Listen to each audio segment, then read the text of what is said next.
மைனாக்கம்னு ஒரு மலை எழுந்து நில்லது. அவர் ரொம்ப நல்லவர்.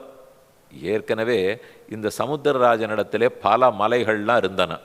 மைனாக பர்வத்தத்தை ஹனுமானுடைய அப்பா வாயு பகவான் அதுக்கு ஒத்தாசை பண்ணியிருக்கார். மலைக்கெல்லாம் ரக்கை இருந்திருக்கு. அது ரக்கையோட பறந்து போய் ஒரு ஊர் மேலே உட்கார்ந்தா ஊரே அழிஞ்சு போயிடும். இதை பார்த்து இந்திரன், அது என்ன ரக்கையோட நீ அகங்காரத்தில் இருக்கிறது அப்படின்னு வஜ்ராயுதத்தால் ரக்கையை வெட்ட ஆரம்பித்தான். ஆகவே மலைகள்லாம் ரொம்ப பயந்து ஓடித்து. அப்போ இந்த மைனாகம்ங்கிற மலையை அதுக்கு ஒன்றும் ஆபத்து வராதபடிக்கு வாயு பகவான் காத்தடிச்சு சமுத்திரத்தில் கொண்டு தள்ளி விட்டார். அதனால வஜ்ராயுதத்திலேருந்து தப்பிச்சுது. இப்போ வாயு புத்திரன் தானே பறந்து வரார், அவருக்கு நாம் ஏதான ஒத்தாசை பண்ணணும்னு இந்த மைனாகத்துக்கு ஆசை. அதனால அழகா உருவம் எடுத்துக்கொண்டு கடலுக்கு நடுவில் எழுந்து நின்று, என் பேர் தங்கி ஓய்வெடுத்து கொண்டு போ.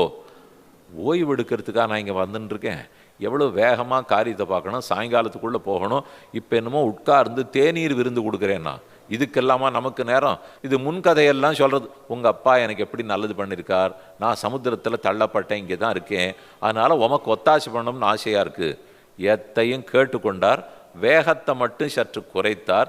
அந்த மலைமுகட்டை கையால் ஒரு நிமிஷம் அணைத்து கொண்டார். 2 வார்த்தை சுகமே அதனிடத்தில் பேசிட்டு நிற்கவே இல்லை. மறுபடியும் வேகமாக பரப்பு போயிட்டார். நீ சொன்னதே மொத்த விருந்து சாப்பிட்டாப்புல இருக்குன்னுட்டார்.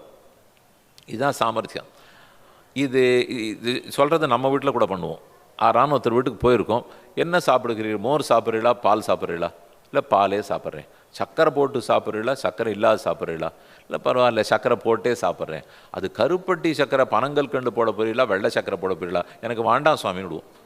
இதுக்கு மேலே 100 கேள்வி கேட்டுருந்தா யார் பால் சாப்பிடுவா? ஏதோ கொழுந்தா ஒன்று கொடுத்தா சாப்பிட்டா சரி. அவள் திரும்ப திரும்ப உபச்சரிக்கிறான்னா என்ன பதில் சொல்லுவோம்? நீங்கள் கேட்டதே வயிறு நிறைஞ்சாப்பில் இருக்கு. சிரித்து கொண்டே பதில் சொல்லிவிட்டு ஹனுமான் மேலே போயிட்டார். அப்போ ஒரு நிமிஷம் சிந்திக்கிறார். இருந்து ஓய்வெடுத்துட்டு போகலாமா, இவர் ஏதோ அப்பாவுக்கு உறவு நல்லவருங்கிறாரே பண்ணணுமா, இல்லை எடுத்த காரியம் நேரமாக எடுத்துன்னா என்ன பண்ணுறது புறப்பட்டு போகணுமா? ஒரு பக்கம் போகணும், நிற்கக்கூடாது. இன்னொரு பக்கம் இவர் மனசும் புண்படக்கூடாது, அழகாக பேச தெரியணும். அதுதான் அவருடைய வாக்மி. அப்படின்னா அவருடைய பேச்சு சாமர்த்தியம். படிப்பு இருக்கணும், ஞானம் இருக்கணும், கூடவே சீக்கிரம் முடிவெடுக்கக்கூடிய ஆற்றல் இருக்கணும். அந்த முடிவை இன்னொருத்தருடைய மனசு புண்படாமல் எடுத்து சொல்ல முடியணும்.